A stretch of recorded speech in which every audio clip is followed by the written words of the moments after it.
Hey everyone, it's Jen B, and welcome to my studio. In today's video, I'm going to be taking these Sonoran Blue Turquoise stones and turning them into a pair of earrings. So let's get to work. Alright, I know it's been a little while since I've done a full-length video, but I'm back at it. And for these earrings, I've already made the bezels to go around the stones before I hit record. And right here, I am just cleaning up the back plates. And then I'm going to cut off some little pieces of medium solder so that I can get the bezels soldered to the back plate. I put them into my flux bowl and remove a little jet hair and then spray some flux into my flux bowl. Very important to wear eye protection. This is the torch that I'm using today. I didn't feel like setting up my dual fuel oxygen and propane torch, so just a simple butane torch for this project. I am spraying the back with flux and then the front with flux so that the metal is protected from fire stain. Once I get a nice powdery coating on the metal, I'll start to arrange the bezels in the order that I want them. I'm not really going for a super perfected. I wanted them to look a little more organic. So once I get them placed, I spray them with a little bit of flux, and then here I'm adding all of my solder chips. Just going around, I think I used 3 per bezel. Lots of different ways for people to get their solder into place. This is just how I prefer to do it.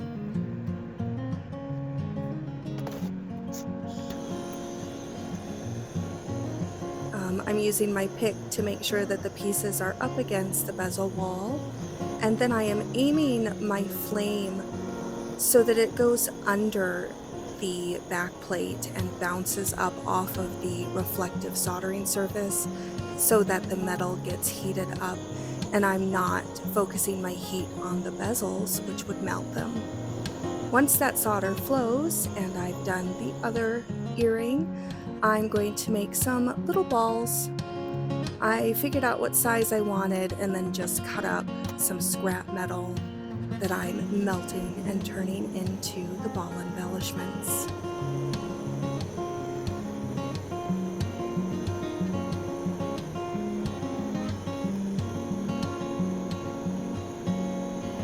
Once the balls are made, I do sand the back of them so that they're flat and will have a nice strong join once I put them on the back plate. I'm turning them upside down so that I can get the solder on the back of them.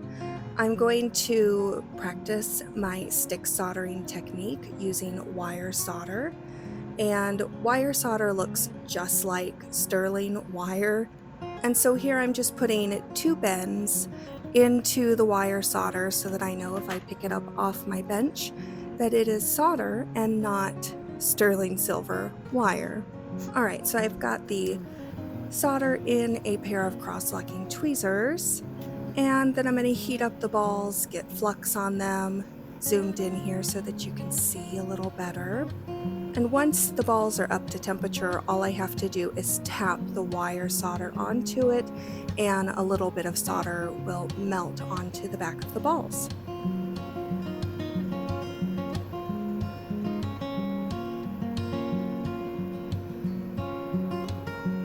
And once that's accomplished, then I'm going to get those balls soldered onto the back plate. So I'm getting everything fluxed up again, and then just placing those balls where I want them. I put 3 balls per earring. So just getting them in place, and because there's already solder on those balls, once I heat everything up to temperature, that solder is going to flow and the balls will be soldered down.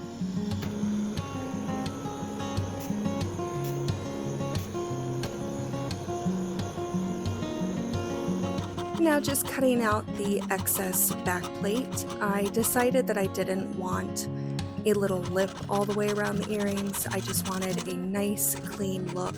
So I am sawing right up against the bezels and the balls, making sure not to cut into them. And then spending some time cleaning that up so that it's nice and smooth and you can't see any lip or any excess silver around the edges. Using a variety of files and a barrette file. The barrette file only has teeth on one side, so it allows me to get into corners really nicely without worrying about filing anything else except what's on the front. Alright, and once that's done and they are all cleaned up, I'm going to put divots into the back plate where I want to put my ear wires. I'm using a little ball burr and creating a divot or a little area for the ear wires to sit. I like this method because it creates a really strong join between the ear wire and the back plate. Here I'm just preparing a cartouche that's going to go on the back of each earring with some solder. I'm spreading it all around the cartouche.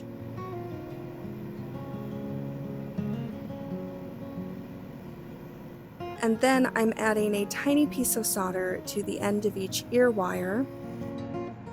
I place the ear wire in some cross-locking tweezers and set it right in that divot, and then get everything prepared with flux. I'm going to add my cartouche and then get everything heated up to the correct temperature, and here in just a moment you will see the solder fill that divot and go all around the ear wire so that it has a nice perfect join to it. So here I'm just heating, and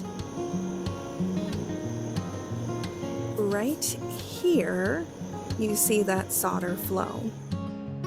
After a soak in the pickle, I want to make sure that the ear wire is nice and work hardened.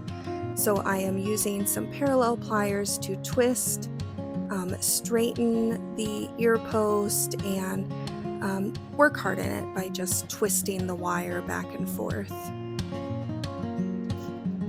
Then marking off how long I want the ear wires to be, cutting the end flush, completely flush, repeating with the second earring. And then I'm taking a pair of round nose pliers, and a couple millimeters in from the end, I am squeezing while spinning the earring to create a groove in the ear wire as a little catch for the earring back. And then I want to make sure that the ear wires are completely smooth and don't poke as they're being put into the ear. So I'm using a cup burr to round off the end of that ear wire. Then I'm going to use my jewel tool to go all around the edges and make sure that everything is smooth and perfect. I'm doing each of the sides.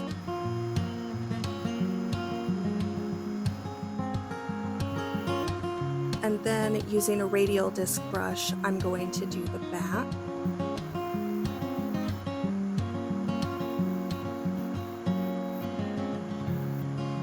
And then I'll use my flex shaft and a radial brush to get in the inside grooves.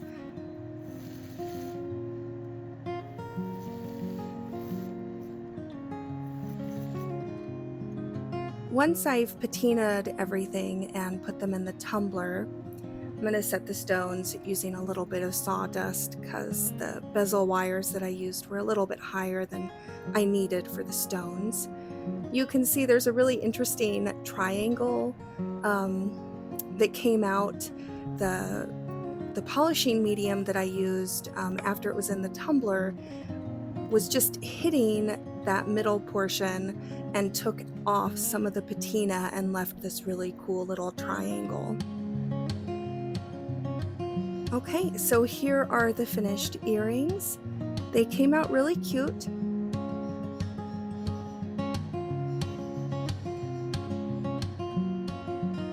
And here is a quick look at them on my ears. We are all done. Thanks so much for joining me today. I hope you enjoyed this video, and I'll see you in the next one. Bye bye.